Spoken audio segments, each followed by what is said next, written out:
নমস্কাৰ ফ্ৰেণ্ডছ, পুনৰ আকৌ এবাৰ আপোনালোকক সকলোকে স্বাগতম জনাইছোঁ আমাৰ এই ইউটিউব চেনেলটোলৈ। সাম্প্ৰতিক সময়ত কেবৰ বিৰোধিতাৰে যি তীব্ৰ আন্দোলন গঢ়ি তোলা হৈছে তাৰ প্ৰতি লক্ষ্য ৰাখি আজি সন্ধিয়া 7 বজাৰে পৰা হ'ব পাৰে ইণ্টাৰনেট বন্ধ। আজিৰ ভিডিঅ'টোত আমি ক'ত বন্ধ হ'ব, কেতিয়াৰ পৰা হ'ব, এই সকলোবোৰ আপোনালোকক জনাই দিম। তাৰ বাবে ভিডিঅ'টো শেষলৈ চাই থাকিব। আৰু যদি আমাৰ চেনেলটো নতুনকৈ ভিজিট কৰিছে তেনেহ'লে চেনেলটো ছাবস্ক্ৰাইব কৰিবলৈ নাপাহৰিব এনেকুৱা ধৰণৰ নতুন ভিডিঅ'ৰ আপডেট সকলোতকৈ প্ৰথমতে পাবৰ বাবে।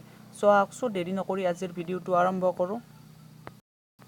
আজি সন্ধিয়া 7 বজাৰে পৰা স্তব্ধ হ'ব ইণ্টাৰনেট। গুৱাহাটী সহ ব্ৰহ্মপুত্ৰ উপত্যকাৰ 10খন জিলাত 24 ঘণ্টালৈ ব্যাহত হ'ব সেৱা। বৰাক উপত্যকাত কিন্তু বন্ধ নহয় ইণ্টাৰনেট সেৱা। ব্ৰহ্মপুত্ৰ উপত্যকাৰ 10খন জিলাত আজি সন্ধিয়া 7 বজাৰে পৰা ইণ্টাৰনেট সেৱা ব্যাহত হ'ব। বৃহস্পতিবাৰে সন্ধিয়া 7 বজালৈকে বন্ধ থাকিব ইণ্টাৰনেট সেৱা। গুৱাহাটী মহানগৰীত স্তব্ধ থাকিব ইণ্টাৰনেট সেৱা। বৰাক উপত্যকাত অৱশ্যে ইণ্টাৰনেট সেৱা উপলব্ধ হৈ থাকিব।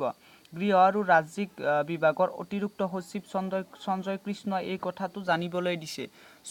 আজি সন্ধিয়া 7 বজাৰে পৰা কাইলৈ সন্ধিয়া 7 বজালৈকে ইণ্টাৰনেট ব্যাহত থাকিব